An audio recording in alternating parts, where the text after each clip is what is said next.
Dead Space, Martyr. Written by B.K. Evenson. Read by Aaron J. Nurse. Part 1, Puerto Chicxulub, Chapter 1. Chava woke up earlier than usual that day, just before the sun rose. His mother and sister were still asleep. His father was gone, traveling again. When the boy asked him where he went, he was always evasive, and Chava had learned not to ask further. He took a ladle full of water from the bucket and drank it, careful not to wake his sister. He poured another into the basin and washed his face and hands and arms before quietly slopping the rest onto the dirt floor. He was still sleepy. He watched his sister move restlessly, giving a little moan. Why had he woken up early? He had been in the middle of a frightening dream. There was something chasing him. A strange, stumbling creature, something that moved in lurches and starts, something that seemed at once alive and dead. He shook his head, wondering how something could be both alive and dead. He slipped into his clothes and left the shack, careful to stop the piece of aluminum that served as a makeshift door from clacking behind him. Outside, he could smell the salt in the air, could see a few hundred meters away the slate gray waves. The tide was out, and the waves gentle now, hard to hear from this distance. Something lingered in his head, a noise, a strange sound, a whispering.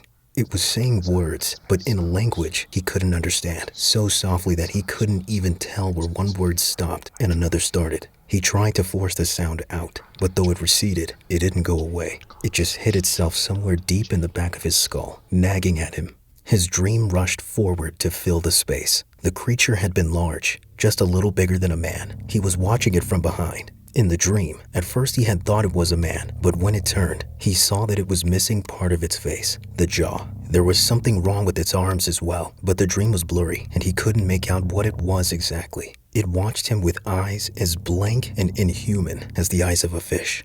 And then, in a single bound, hissing, it had been on him, its slavering half-jaw trying to sink broken teeth into his throat. He was wandering, not really aware of where he was going, trying to fight off the bits of dream playing out in his semi-conscious mind.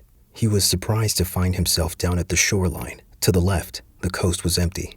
Down the coast to his right, far in the distance, were 2 or 3 fishermen standing in the surf, trying to pull something in. Whatever it was, the boy knew would almost certainly be deformed and taste of oil. It would be a challenge to choke down. It was no longer safe to fish. The sea here was polluted and starting to die, and similar problems were working their way inland as well.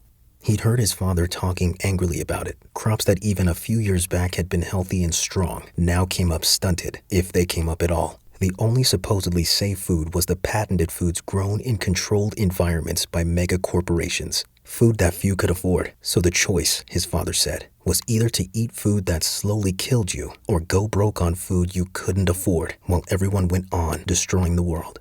He started walking toward the fishermen, but something hindered his steps, slowly turning him. He began moving down the beach in the other direction, where it was deserted, or almost deserted. There was something there, something rolling in the surf. A fish maybe, he thought at first. But as he walked forward, it seemed too large to be a fish. And the shape was wrong. A corpse maybe, a drowned man. But when it flopped back and forth in the tide, he knew he was wrong, that it was wrong. The hair started to stand on the back of Chava's neck. He walked toward the thing, trying not to listen to the rising cacophony of whispers taking over his head.